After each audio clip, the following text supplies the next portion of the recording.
Hello, everyone, and welcome to our third core conversation. I'm Charlie Thomas, professor of philosophy, director of great books, co-director of the McDonald Center at Mercer University. More importantly, for this morning, I am a member of the board of directors of ACTC, the Association for Core Texts and Courses. The mission of ACTC is that we are an international, professional, liberal arts organization dedicated to fostering the use of core texts in undergraduate education and the development of required or widely taken core programs steeped in such texts. We do many things at ACTC. We have a conference program, we have an institute program, and right now, because we're all unable to meet face-to-face, we've developed core conversations, an attempt to stay connected with each other and to have important conversations, even though we can't be together around the same table. This is obviously the recorded half of our core conversation, but it will be followed by a live Q&A where our guest today, or our speaker, not our guest today, who I will introduce in just a second, will follow up from these remarks with a live Q&A, and we hope that you join us for that. The links will be available on the ACTC webpage, and we hope that everyone will come and be a part of that conversation. It is a table with practically an infinite number of seats, and so we hope that you'll tell your friends, and if you're interested in ACTC, you'll come and talk to us, ask us questions. Both of us would love to tell you more about this wonderful organization. But now it is very much my pleasure to introduce Paige Laws to you, our core conversation scholar. Paige Laws is professor of English and founding dean, now emerita, of the Robert Nussbaum Honors College at Norfolk State University in Virginia. Laws received her BA from Wellesley College and her MPhil and PhD in comparative literature from Yale University. She is an avid book, theater, and film critic whose reviews have appeared in national and local newspapers and publications, and she does scholarly and popular work on the popular arts. And I am so pleased to be able to hand this conversation over to Paige, who it's just been a joy to get to know you on the board of ACTC, Paige, and I can't wait to hear all the great things you have to say about Margaret Walker's For My People. So thank you for being here, Paige. Thank you, Charlie, and thanks to the ACTC for this chance to share one of my very favorite poems of all time, For My People, written by Margaret Walker in 1937. And I'm going to begin by reading the poem, and I believe you'll be able to follow along on screen. For my people. For my people everywhere, singing their slave songs repeatedly, their dirges and their ditties and their blues and jubilees, praying their prayers nightly to an unknown God, bending their knees humbly to an unseen power.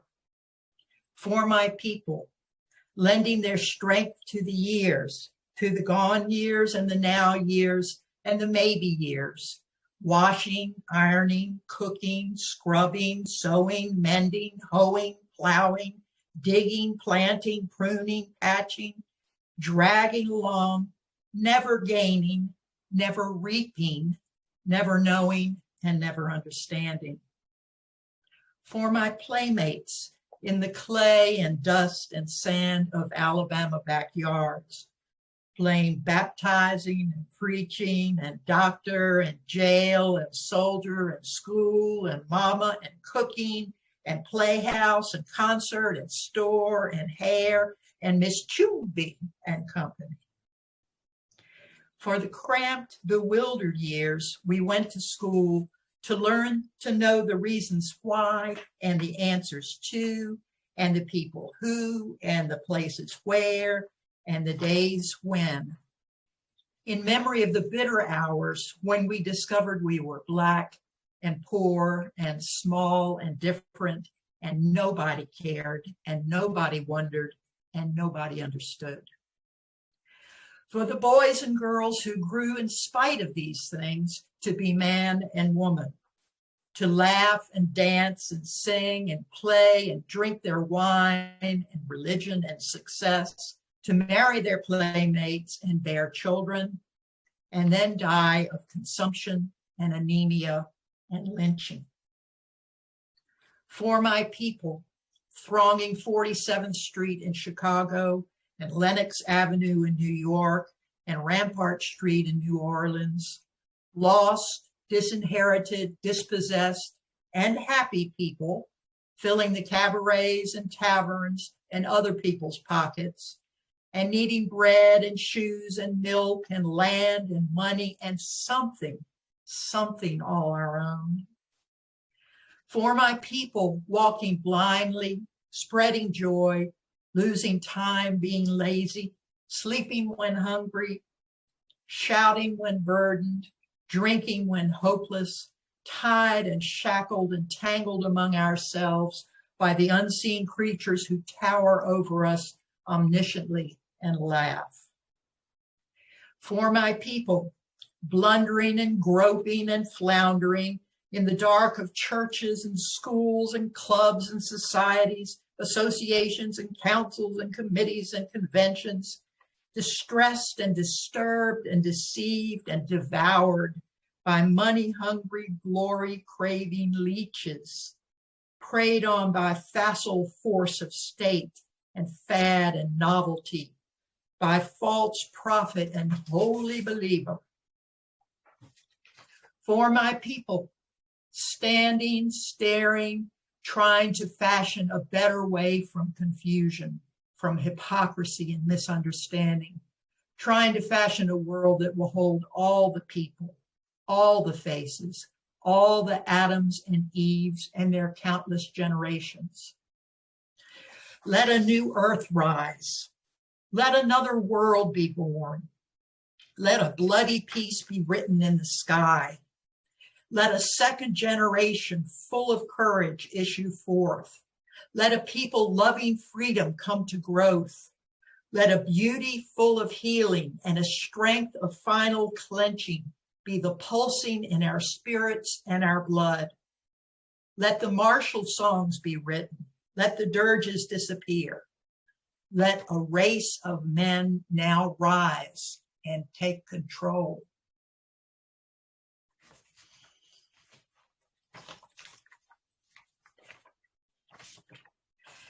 The paper that I wrote on this poem and delivered at an ACTC conference back in 2014 in Los Angeles was entitled Margaret Walker's For My People as African-American Mini Epic. I sing no new songs when it comes to praising Margaret Walker. Walker's signature poem, For My People, richly deserves the status of an American core text for its breakthrough publication circumstances alone. Walker, later Margaret Walker Alexander, was the first African-American poet to win the Yale Younger Poets Prize for her 1942 collection, For My People, making her in effect a Phyllis Wheatley of the modernist period, who, like Wheatley, had to fight a skeptical white establishment for every bit of recognition. And by the way, she applied 4 times for the Yale Younger Poet Prize before winning on the 5th try. For My People has been anthologized more than 20 times in nearly every important compendium of African-American verse. It is nearly as seminal and politically foundational to African-American poetry as James Weldon Johnson's Lift Every Voice and Sing is to African-American song. Yet neither text enjoys the instant recognition at predominantly white institutions that they have at historically Black colleges and universities, such as my own home institution, Norfolk State University. And even at an HBCU, the African American canon must also be constantly defended, retaught, and expanded. The title For My People is epigraph, dedication, title, and invocation all in one. As this composite entity, the title seems to forget its prefatory status and simply become the poem it was supposedly introducing. This poem is just 57 lines of rhythmically pounding free verse. In those lines, however, Walker records a history of Africans in America that is just as compelling and sociologically incisive in 2020 as it was in 1937, when she wrote it at the age of 22, reportedly in 15 minutes at the typewriter, excluding the last climactic stanza, which she wrote later. No wonder critic Leon Whipple called her a young girl providentially speaking for millions. Though the poem lacks one central Odysseus or Aeneas, the poet creates a collectivized people as her national hero. And just as in a primary classical epic, Singer of Tales Walker uses the devices of invocation, repetition, cataloging, and even epic simile to craft her episodic yet highly concise and inclusive narrative. It was shortly after the 1993 publication of her controversial biography of Richard Wright, entitled Richard Wright, Demonic Genius, when Margaret Walker Alexander came to give a reading at Norfolk State University. Still a junior faculty member, I was honored to serve as her chauffeur for the visit. I realized Ms. Walker was feeling her age, by then around 80, when I walked into the green room moments before her stage entrance to discover her snoozing in a chair right in the middle of the floor. But she roused herself from her nap to deliver a rousing public reading that, of course, included her best-known poem, For My People, by popular audience demand. Hers was an old voice, both filled with and immediately evoking in her audience what Eugenia Collier has called ancient joy and new resolve. Walker was Homeric, or at least Virgilian, having used a typewriter to commune with her muse. Richard Barksdale's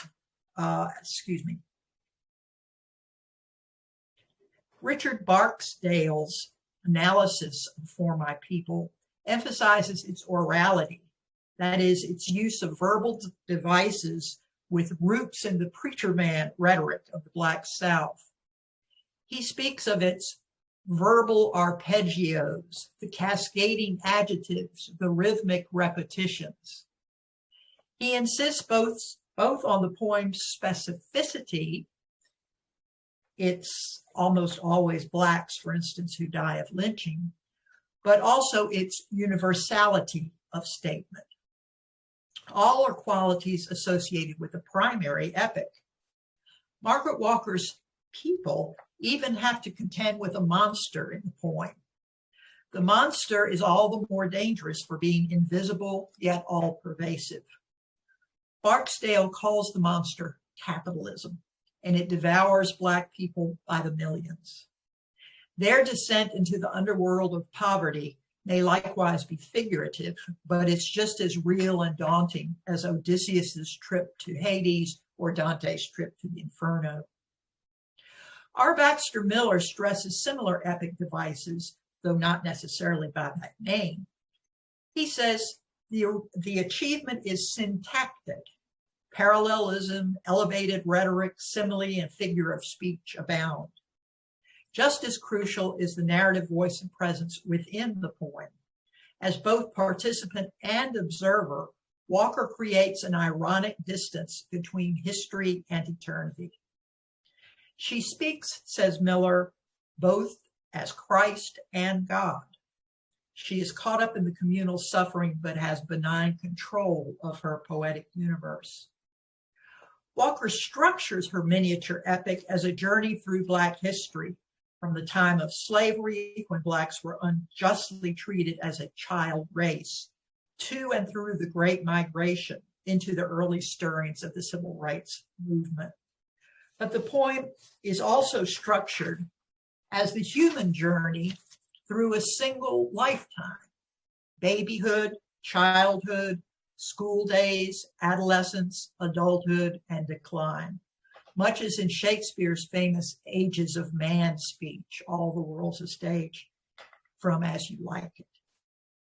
Stanza 1 of the poem sets its parameters, both its intended subject matter and audience, at a maximum: for my people everywhere. There's both intimacy, my people, and diasporic sweep, everywhere. There's no mention of race, but the talk of slave songs sung repeatedly, perhaps compulsively as the trauma gets relived, makes one assume the people are Black. Black people, after all, invented blues and jubilees, though that later concept is Jewish and refers back to the periodic forgiveness of debts, which has clearly not been done for these people. When the speaker's people are not singing their slave songs, dirges, or ditties, foolish little songs for stress relief, they are praying nightly to an unknown God, small g, an unseen power that seems to demand the same gestures of submission that the slave master once did. There's more than a modicum of the Marxist notion of religion as opiate of the people, which Walker must have been imbibing with Richard Wright and others at the time. The slave masters were, after all, the original source of the alien Christianity foisted upon Africans on arrival or even before. The reader-listener is led to admire both the people's piety and to pity it. Stanza 2 takes us into the world of work, the purpose that brought the people here in chains originally. While they may now be free from actual slavery, the people in stanza 2 certainly seem to be working as hard or harder than ever. They are lending something, their precious strength, to the building of America, but there's looming doubt that this loan will ever be repaid. The years themselves seem to be sapping away the people's life force in endless, seasonal, cyclical toil, both in the fields and countless suburban big houses. What is clear from this epic catalog of labors, think of Hercules, is that the investment of work is not paying off. Someone must be cheating for people to work this hard and not get ahead. But some people don't quite know how they are being tricked, and they are too exhausted to do much about it. Stanza 3 begins with the Ages of Man structure. In early childhood, as Freud tells us in his essay, Creative Writers and Daydreaming, all one wants is to be big. Thus, we get a catalog of the things that big people are and do, all from a preschooler's perspective. It's a brief period of innocence. Who cares if there's clay, dust, and sand instead of well-manicured lawns in the backyards of Black-owned or Black-rented houses? Children are happy with each other. Their work is to play. But stanza 4, in its third word, cramped, and certainly in its fourth word, bewildered, brings us unwelcome reality. School days are unhappy, stressful days of rote learning and a new, unwelcome discovery, painfully reminiscent of County Cullen's famous loss of racial innocence poem, Incident. Walker's version is equally heart-wrenching. We discovered we were Black and poor and small and different, and nobody cared, and nobody wondered, and nobody understood. The use of the word understood reminds us of the never understanding back in stanza 2, while the thrice repeated nobody tolls the pain of childhood loneliness. Perhaps even more distressing in stanza 4 is the fact that nobody wondered. The children are already victims of assimilation into the American way of life. Historically, this may correspond with the long period of Southern and Northern segregation. But the exact corresponding time period is not important, since the same feelings are doubtless experienced by some Black children today, especially those with poor academic preparation. Stanza 5 pushes back, however weakly, with the assertion that the people, even badly treated, still grow up and follow human longings for intimacy and joy. There are moments of ecstasy. The brief catalog includes laughing, dancing, singing, playing. People learn to self-medicate. Religion, again, is suspect and intoxicant among other intoxicants. People achieve the greatest human pleasure. They marry and have children, but it's over just that quickly. They die of treatable diseases and murder, lynching, at the hands of the unmentionable other. Stanza 6, with remarkable compression, covers the great migration to the cities, but the people remain disinherited, cut off from America's wealth, passing exclusively through white hands generation after generation. The labor of the people is still filling other people's pockets, but at least there are moments of enjoyment in cabarets and taverns, and a growing awareness that the people need something all our own. People are thinking twice, and they don't like the continuing social injustice they are seeing. Stanza 7 is devoted to the healthy and unhealthy coping mechanism the people come up with as they wait for some justice. When those coping mechanisms fail, the people are caught again, tied and shackled and tangled among ourselves, just as surely as in the days of slavery. Walker may allude to the unfortunate crabs in a barrel trope, sometimes used for Black people clawing at one another to get ahead. The unseen creatures, the oppressors, continue to tower over all, seemingly godlike and omniscient. They are laughing sadistically at their victims. Stanza 8 sees the suffering continuing, blundering and groping and floundering, but now it is Blacks against Blacks in organizations modeled on the white versions de Tocqueville described more than a century earlier. We hear a catalog of churches and schools and clubs, societies, associations, and so forth, linked sonically by alliteration and assonance. The people have also learned the art of deception by practicing it on one another. They are betrayed by their own deceptive leaders, money-hungry, glory-craving leeches. One might imagine Jesse Jackson's fall from grace, followed by Jesse Jackson Jr.'s fall. Facile force of state connotes every well-intentioned but ineffective government program, from 40 acres and a mule to the COVID relief plans. Particularly baleful are the con men in clerical collars, false prophet and holy believer. They use religion to help and heal the further torment and injure. Stanza 9 begins the breaking process that will eventually stop this slide into chaos. There is hope because there are now, as there have always been, good people of all races trying to fashion a world that will hold all the people, all the faces, all the Adams and Eves in their countless generations. The narrative turns from an indicative mood of description to the hortatory subjunctive. All that is said from this point on will be a command, wish, prayer. If the poem begins by embracing the whole African diaspora, it ends by embracing universal man. Nothing will do but a rebirth for the human race. Instead of old age and death for an individual, man's decline into being sans everything in Shakespeare's passage, Walker interrupts her timeline with a call for total rebirth. Let a new earth rise. Let another world be born. Let a bloody peace be written in the sky. It's a recreation of the world by fiat, by divine logos, this time wielded by a 22-year-old girl. All births are bloody and painful, but that will be the price of peace and new life.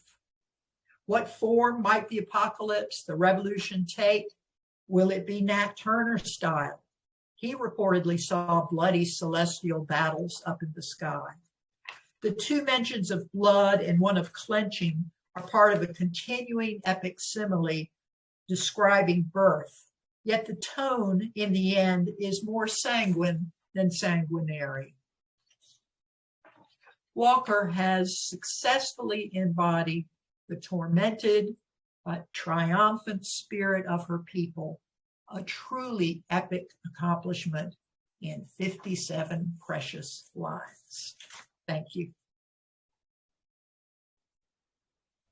Thank you, Paige. That's fantastic. We have so many things that we can talk about on November 13th when we join together for this live Q&A. But I'd love to ask you a question or two if you'd be okay with that. Sure, absolutely. Okay, great. So one of the things that I was really struck by as you walked us through this spectacular poem is and you pointed to some of this, was that there's these moments of dissonance, and some of them happen on the timeline. So you have the children who have a moment of innocence, and then are learn that they're Black and poor, and that no one cares. And you have the people who live the joys of human life, marriage and children, but then die of consumption and lynching. So you have that sort of dissonance on the timeline, but it seems like there's also internal dissonance. And I was really struck in stanza 7 by some of the ways that Walker seems to me to, so this is what I'm going to ask about this sort of internal dissonance, but losing time, being lazy. But here we go. These are the good ones. Sleeping when hungry, not eating when hungry, sleeping when hungry, right? Shouting when burdened, not putting your burden down, but shouting when burdened, drinking with hopeless. So not the hopes not being satisfied, but something else. And so I'm not sure. So this is what I want to ask you about. I'm not sure dissonance is exactly the right word. It's more like slippage or kind of solace that is real, but not exactly responsive to the real needs of what's going on. I mean, so my question is sort of, what do you make of that section of this sort of sleeping when hungry, shouting when burdened, dreaming when hopeless, in the sense that something good is happening? It's good to drink, it's good to sleep, perhaps it's good to shout, but it's not really responsive to being hopeless, being burdened, being hungry. Right. Well, dissonance, I think, is a good word. I mean, the whole poem is almost dialectical with the positive forces in the African American soul up against all these things coming from the other direction to frustrate and defeat them. And she does it so slyly, in a way. She ropes you into the joy of life, and then shows the coping mechanisms that can turn so ugly. And I think that particular stanza is an excellent example of that. Excuse me. Sleeping when hungry. Yeah. You only do that if you have to. Right? It means you don't have anything to eat. So you cope by checking out the only way you can. Shouting when burdened, I tend to see that again as a religious reference, because shouting so often is part of church services. And the burden is often spoken about in church, in gospel music. And again, from the very beginning, from the slave songs, there's the beauty of the music and the pain of the experience. Excuse me, I'm going to drink a little sip of water. Yeah, me too. That the joy and the sorrow are always wed together. You remember Du Bois called spirituals the sorrow songs, and it's just inherent in the whole situation. And one of the characteristics of racism, contemporary racism as well, is to dismiss the target of racism as someone who's being lazy, as someone who's not working, the welfare queen, all these very unfortunate tropes, the violent drug offenders and so forth. And I think Walker's genius in this point is to show that this is inherent in the very situation that has existed for more than 400 years, and that it is what we're finally using the word systemic racism. This is the system. She is showing us how the system got to be systemic. And it is by these small but very powerful events and the harshness of life and the coping mechanisms that have been necessary. Yeah, thank you for that. That's really interesting and helpful. And it's sort of a nice segue to the second and last thing that I wanted to add. Well, not the last thing I wanted to ask, but the last thing I'll allow myself to ask in our limited time. So the first core conversation that we had was with our friend Roosevelt Montas, and he talked about Frederick Douglass.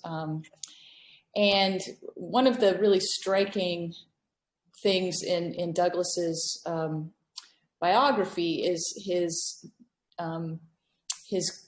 argument, really, his conflict, his principled difference with William Lloyd Garrison about whether the Constitution just needed to be burned and scrapped, or whether in fact it was in the American Constitution that you could find a path forward for African Americans.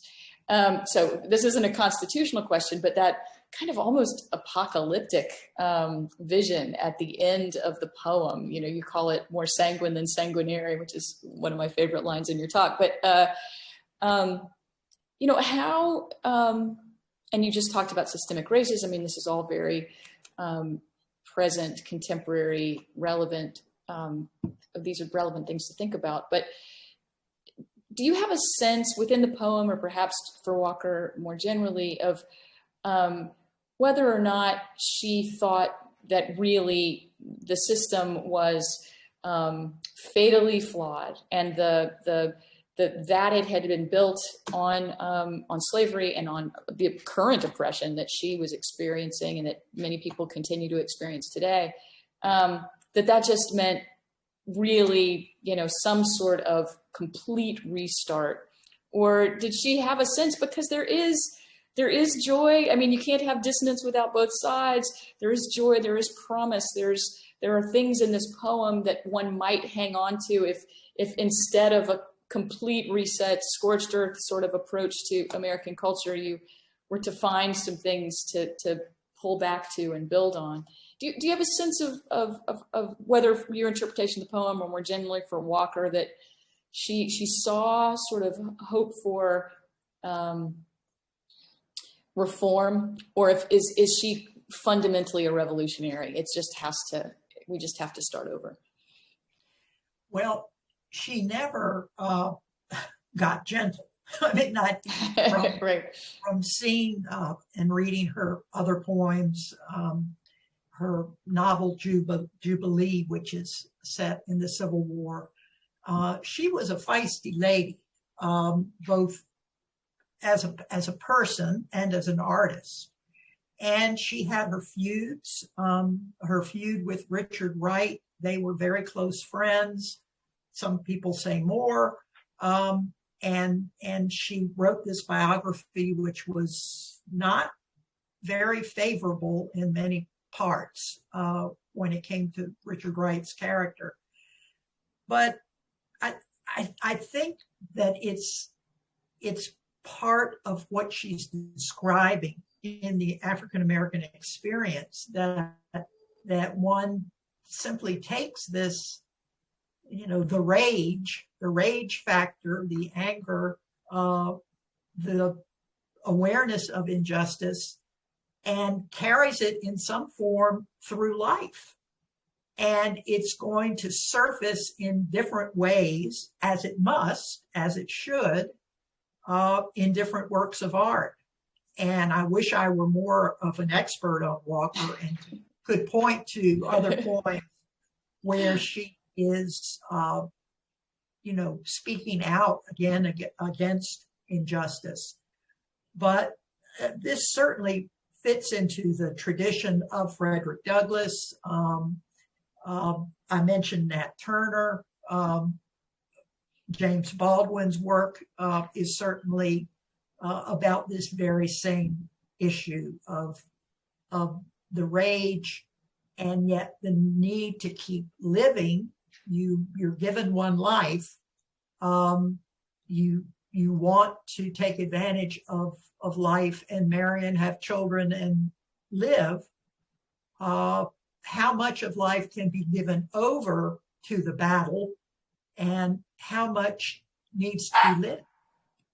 So I think that's an ongoing theme in African American literature, and there are other experts that can do better. That's great. No, that's wonderful. Thank you so much, Paige, for all of this, for that really thoughtful answer, and for your paper. It's great. So I really appreciate this, and I know that the folks tuning in do too. Thank you, Charlie, very much, and I look forward to the Q&A later on. Yeah, so please join us for a conversation about Margaret Walker's For My People. We will meet on Zoom live. Professor Laws will be there to answer your questions and to lead us in a conversation about this really provocative and beautiful poem. We'll meet on November 13th right here on Zoom. If you are an academic, share this with your colleagues and students and friends. And if you're not an academic, you're welcome. Share it with your friends. Everyone is welcome at this table, and we'd love to talk about this poem with you. So see you soon, November 13th right here. Thanks again, Paige. See you soon. Thank you.